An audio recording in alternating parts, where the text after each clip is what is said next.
लोग हैं वो कहते हैं कि मैं भारत माता की जय नहीं बोलूंगा, इसलिए नहीं क्योंकि मुझे हिंदुस्तान से प्यार नहीं, इसलिए क्योंकि संघ के दबाव पे, मोहन भागवत के कहने पे, अमित शाह के कहने पे मैं नहीं बोलता भारत माता की जय। अजीब रिश्ता है मेरा शिवजी के साथ। जब भी मुश्किल आती है, ना जाने किस रूप में आते हैं, हाथ पकड़कर पार लगा देते हैं। मैं उनके सामने सर झुकाता हूँ और वो सबके सामने मेरा सर उठा देते हैं।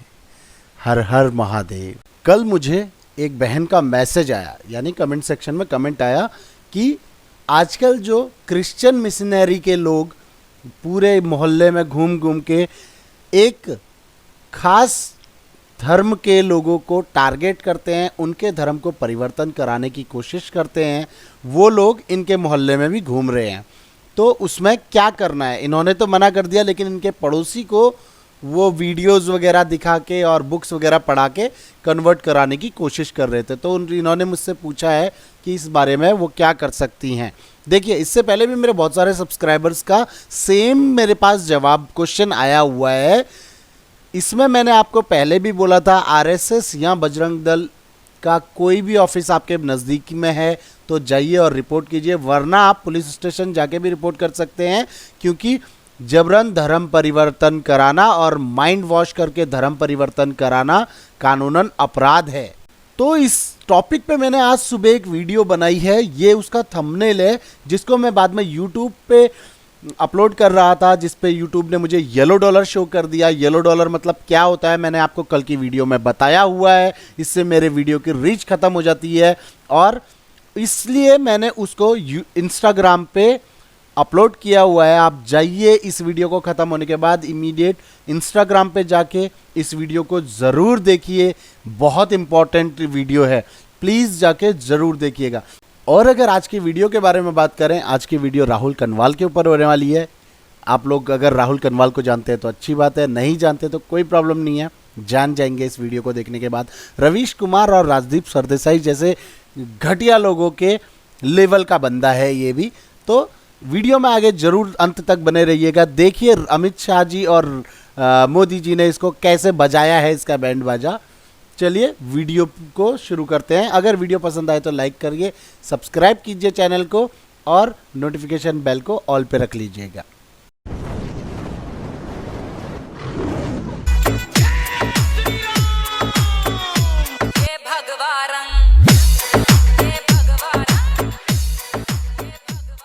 लोगों ने ये सवाल पूछा कि ऐसे टाइम पे जब अर्थव्यवस्था की विकास दर 4.5% पे आ गई है और आपको ये मालूम है कि एक विवादास्पद फैसला है जिसको लेकर अलग अलग तरह की प्रतिक्रिया हैं, क्या इस सरकार की सबसे बड़ी जो प्राथमिकता है वो ये नहीं होनी चाहिए कि अर्थव्यवस्था की विकास दर को कैसे बढ़ाया जाए? एक ऐसा कानून जो कि समाज में अलग अलग तरह के सवाल खड़े करता है, विवाद खड़े करता है, डिवाइड क्रिएट करता है, क्या इस वक्त पे जब इतने बड़े बड़े आपने फैसले लिया, आर्टिकल 370 का फैसला आपने लिया, राम मंदिर पर सुप्रीम कोर्ट में फैसला आया, क्या इस वक्त इस फैसले की टाइमिंग को आप एक्सप्लेन कीजिए। देखिए, वित्त विभाग अपना काम कर रहा है, गृह विभाग अपना काम कर रहा है। सरकार इस तरह से नहीं चलती कि एक जगह पे क्राइसिस, मानो आज थोड़ा लॉ एंड ऑर्डर का प्रॉब्लम है तो निर्मला जी वित्त विभाग में काम करना बंद कर देगी? नहीं नहीं नहीं नहीं, प्रायोरिटी तो ये है, चलो भाई अब वित्त विभाग वाले भागो सारे।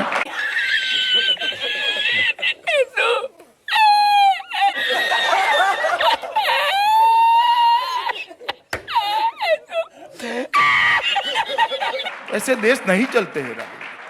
हर विभाग अपने अपने तरीके से चलता है, साइमल्टेनियसली काम करते हैं, एक लीडर के नेतृत्व में चलते हैं और अच्छा परफॉर्म करें। बहुत हद तक फोकस इस कैंपेन में राष्ट्रीय सुरक्षा पे रहा है। आपके जो विरोधी हैं वो कहते हैं कि पीएम बार बार Balakot, surgical strike, air strike का जिक्र इसलिए करते हैं क्योंकि वो लोगों का ध्यान रोजगार, एग्रेरियन डिस्ट्रेस, किसानों की हालत, इन तरह की चीज़ों से भटकाना चाहते हैं। आप इस आरोप को कैसे देखते हैं? आप कांग्रेस के स्पोक्स पर्सन हैं कि न्यूट्रल मीडिया है?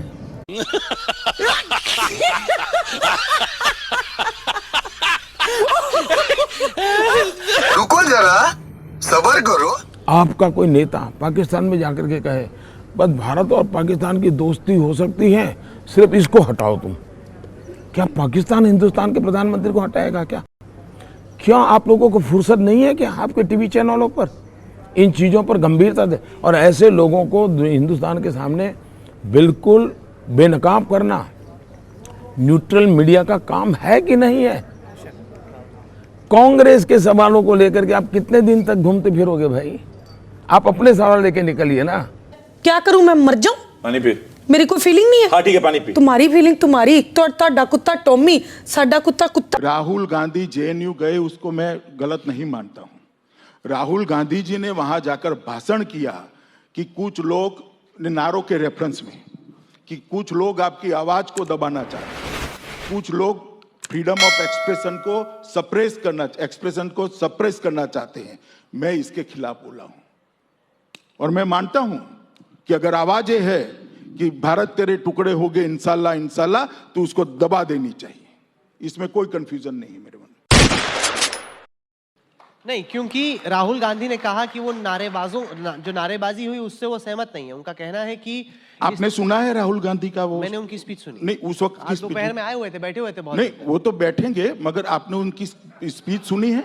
हाँ हाँ, मैंने सुनी। उसमें कहा बोले मैं सहमत नहीं हूं? नहीं, जब उस मंच पे थे तब उन्होंने नहीं बोला। तो मैंने मंच ऊपर जाने के बाद उनकी टीका करी थी। पीछे क्या बोले उसकी टीका नहीं करी थी। खत्म, बाय बाय, टाटा, गुड बाय, गया। Hey, y'all, come look at this. Sir, हमारा सवाल है रोजगार को लेके। इंडिया टुडे ग्रुप एक साप्ताहिक ट्रैकर चलाता है पॉलिटिकल स्टॉक एक्सचेंज, जिसमें हम लोगों से पूछते हैं कि इस चुनाव में सबसे अहम मुद्दे क्या हैं। 36% लोगों ने कहा कि रोजगार सबसे बड़ा मुद्दा है। सरकार कहती है कि जॉब क्रिएशन ऐतिहासिक स्तर छू रहा है, अनएम्प्लॉयमेंट लेकिन नंबर 1 इशू है। क्या इसमें आप विरोधाभास देखते हैं? आप फिर ये कांग्रेस का एजेंडा फिर आप लेकर के चल पड़े हो, आप उसी को आगे बढ़ा रहे हो। क्या सेवा कर रहे हो मुझे मालूम नहीं है।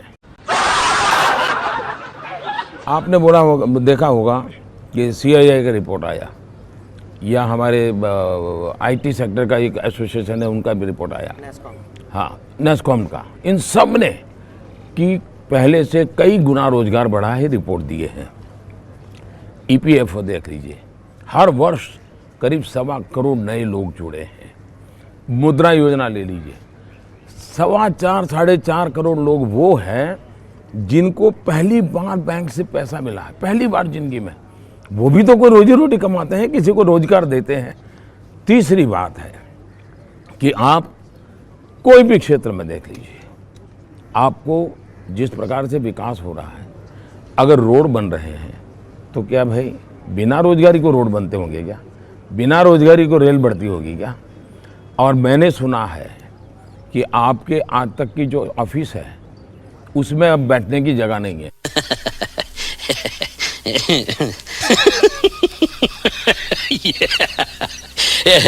आपने गौर किया हो कि मनीष सिसोदिया बोल रहे हो, पीछे से दिग्विजय जी उन्हें बता रहे हैं कि क्या बोलना है, थोड़ी मदद कर रहे हैं।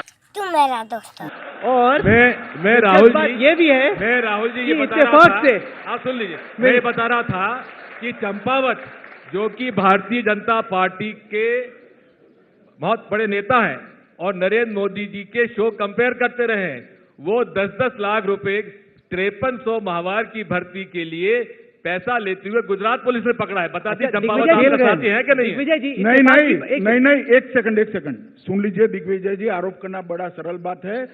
कुंपावत क्यों, कोई भी होगा जो 10-10 लाख रुपए लेते पकड़ा जाएगा, उसको पुलिस पकड़कर जेल में डाल देगी। चंपावत भाजपा का है कि नहीं है? अरे भाई, कोई भी हो, भाजपा का है इसलिए नहीं पकड़ना, वो कांग्रेस की पॉलिसी होगी। आपकी पार्टी के लोगों को आप नहीं पकड़ते, मगर हमारे यहाँ तो सबको पकड़ते हैं भैया। यहाँ से और दूसरी बात पकड़वाइए, मैं बता देता हूँ। बहुत पकड़ा पकड़ी हो गई भाई। मैं एक मिनट मनीष जी, और मैं अब देखिए, राहुल पूरी बात साफ हो गई है। मनीष को सीमा की सुरक्षा पे कोई सवाल नहीं दिखता, महंगाई पे नहीं दिखता, इतने बड़े बड़े करप्शन पे नहीं दिखता, और भारतीय जनता पार्टी के शासित गांव के टॉयलेट दिखते हैं, क्योंकि वो मानते हैं कांग्रेस स्पर्धा में ही नहीं है। अच्छा, इत्तेफाक की एक और बात है, वहां पे नहीं मनीष भी मान चुके हैं कि इनकी स्पर्धा भारतीय जनता पार्टी है। दिग्विजय सिंह वैसे ही यहाँ बैठकर मनीष की बात की चुटकियां ले नहीं। मस्त जोक मारा, ये हंस रहे हलकट हंस। क्योंकि आपके आलोचक ये कहते हैं कि कोर्ट के बाद आपने जो फैसला जो सुप्रीम कोर्ट ने कहा उसके बाद आपने ट्वीट किया गॉड इज ग्रेट, और ये बात बीजेपी ने बनाई कि नरेंद्र मोदी तमाम जो उन पे आरोप थे वो तरीके से बरी हो गए इस पार्टी। अच्छा मुझे बताइए कोर्ट में या पुलिस थाने में मोदी पर क्या आरोप है, बताइए। नहीं, फिलहाल कोई आरोप नहीं है। फिर भाई फिर काहे को चिल्ला रहा है सारी दुनिया? अगर है ही नहीं, आप कह रहे नहीं है तो आप दुनिया को बताओ ना नहीं है। बात आपकी बराबर है। नहीं है ये तो कहो भाई, माना डंके की चोट पे कहो ना, नहीं कह रहे हो मेहरबान, आप नहीं कह रहे हो। नहीं, हम ये मान रहे हैं कि फिलहाल कोई आरोप नहीं है, लेकिन बरी भी नहीं हुआ क्योंकि कोर्ट ने कहा कि चलिए लोअर कोर्ट में जाके, कमाल है, लोअर कोर्ट में इस पे अभी भी तफ्तीश। अरे वो प्रक्रिया है भाई। आप अगर किसी लीगल मेटर को पूछो, सुप्रीम कोर्ट कोई कहीं पर एक भी जगह पे मोदी के खिलाफ शिकायत दर्ज हुई है क्या? अब किस चीज की चर्चा कर रहे हो भाई? ये तो हम चुपचाप सह रहे हैं इसलिए भाई इसको एक पॉलिटिकल आपने एंगल दिया है, चलता रहेगा। अच्छा ये बताइए, लोगों को अभी भी एक सवाल आता है दिन में दिमाग में हर जगह, मस्त जोक मारा ये हंस रहे हलकट हंस कि अगर उस तरह की स्थिति दोबारा कभी खुदा न खास्ता उत्पन्न होती है तो नरेंद्र मोदी का क्या इस बार रिस्पांस एकदम हम देखेंगे? क्या आप गारंटी लेते हैं कि दोबारा कभी नहीं ऐसा कुछ होगा? आप देश की सेवा करना चाहते हैं, वाकई ईमानदारी से मेहनत करना चाहते हैं, जी। एक काम करोगे? करोगे? मैं राहुल को पूछ रहा हूं, बोलिए। आप एक काम कीजिए, 1984 के कम्युनल वायलेंस का रिपोर्ट, भागलपुर के कम्युनल वायलेंस का रिपोर्ट, 1969 गुजरात के कम्युनल वायलेंस का रिपोर्ट, 1992 मुंबई के कम्युनल वायलेंस का report, all reports are available and Gujarat की जानकारी अवेलेबल है। पांचों का आपको जो ठीक लगे उस पैरामीटर से कंपैरिजन करिए। अब उसमें अगर बाकी चारों से यहां अच्छी कामगिरी हुई है तो दुनिया को बताओगे?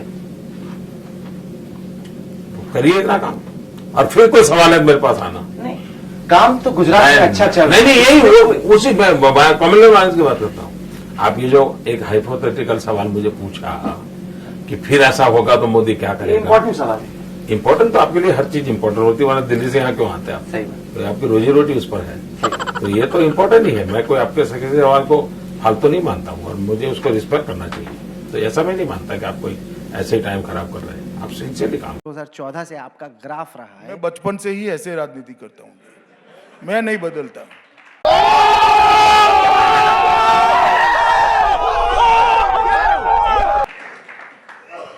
नहीं, तो मेरा सवाल ये था कि क्या इस वक्त जो लोग आपको देख रहे हैं टेलीविज़न पर, सोशल मीडिया पर, हमारी वेबसाइट्स पर, वो मानें कि अब से 10 साल के बाद जब प्रधानमंत्री नरेंद्र मोदी संन्यास लेते हैं या उनकी राजनीतिक इनिंग्स खत्म होती है, तब बीजेपी की कमान संभालने के लिए अमित शाह को ग्रूम किया जा रहा है? देखिए, बीजेपी की कमान तो आज भी मैं संभाला हूँ, मैं पार्टी का अध्यक्ष हूँ। आप भी समझ रहे हैं मैं क्या कह नहीं, मैं ही बीजेपी की कमान। जहां तक आप जो पूछ रहे हैं प्रधानमंत्री पद के लिए, मेरी पार्टी में मैं बहुत जूनियर हूं, मुझसे बहुत सीनियर नेता मेरे आगे हैं, और मैं मानता हूं कि मेरी आगे कौन है?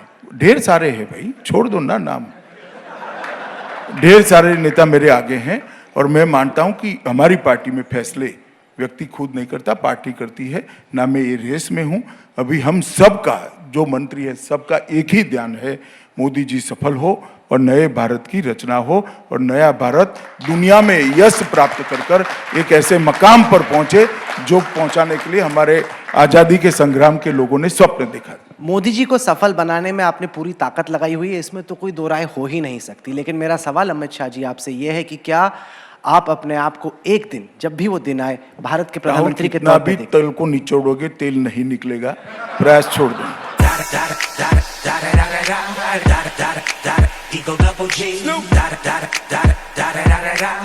जवाहरलाल नेहरू यूनिवर्सिटी में जो हुआ, छात्रों ने जो नारे लगाए, आप उसे सीधे तौर पे देशद्रोह मानते हैं? जी, क्योंकि सवाल ये खड़ा हुआ कि जिन लोगों ने नारे लगाए, आपने हाल में देखा होगा जेएनयू के इंटरनल पैनल की रिपोर्ट आई, उसमें कहा कि बाहर से छात्र आए थे जिन्होंने नारे लगाए। हम जानना चाहते हैं, आप बीजेपी के चीफ हैं, गवर्नमेंट को रिपोर्ट करती है दिल्ली पुलिस, 1.5 महीने से ज्यादा हो गया, अब तक वो लोग पकड़े नहीं गए जिन्होंने नारे लगाए आके। भैया राहुल, आप इतने बड़े पत्रकार हो, मुझे समझाओ 9 फरवरी को क्या था? देश की आजादी के दिन था, गणतंत्र दिन था, जेएनयू की स्थापना दिन था, क्या था जरा बताओ तो मुझे, क्या था? नहीं, क्योंकि नहीं, वहाँ 9 पे- फरवरी को क्या था पहले ये बताइए मैं मुझे। बताता हूँ। कुछ छात्रों ने आके नारे लगाए। 9 फरवरी देश को क्या था? तोड़ने की बात की। 9 फरवरी को क्या था? अफजल गुरु की सालगिरह मनाई। अफजल गुरु की फांसी के दिन पर इकट्ठा होना इट सेल्फ देशद्रोह।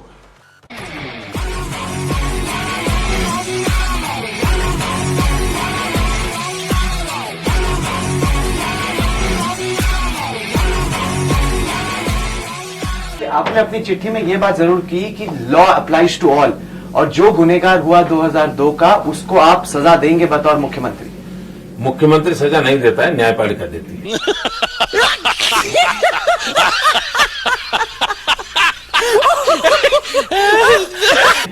आप उसमें सपोर्ट करेंगे? अरे अभी तक किया है हिंदुस्तान में। मैं यही तो कह रहा हूं, आप स्टडी करो, आप मेहरबानी करके इतना करो भाई, उम्र आपकी छोटी है, थोड़ी मेहनत करो। चलिए आप मुझे ये बताइए कि अब अमेरिकी भी आपकी तारीफ कर रहे हैं। वो यूएस कांग्रेस की एक रिपोर्ट निकल के आई, पहले तो उन्होंने कहा कि नहीं ये वीजा नहीं देंगे, बड़ा ये दाग है, धब्बा है 2002। अब तो उनकी रिपोर्ट कहती है कि कांग्रेस ने बेड़ा गर्क कर दिया है अपना, एक के बाद एक स्कैम हो रहा है, नरेंद्र मोदी ठीक कैंडिडेट। नहीं, मैं क्या कहूँ इसमें।